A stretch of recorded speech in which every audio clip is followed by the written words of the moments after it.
Sveiki! Mani sauc Kristaps Zaļupe, esmu Spirts projektā vēstnieks.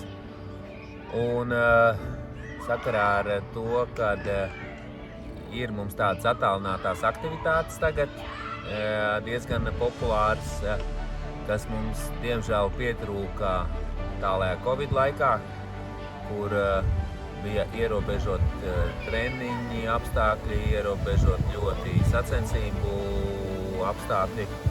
Un šādi te projekti ļoti labi noderētu tajā Covid laikā, kad katrs individuāli varētu trenēties, sacensties savā starpā, pārbaudīt viens otru, redzēt, kā cits to dara. Un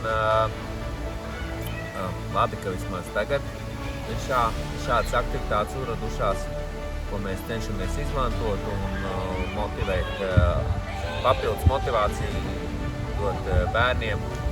Un dēļ tādām aktivitātēm, kas mums pietrūka, diemžēl diezgan daudz bērnu zaudēja treniņu procesā,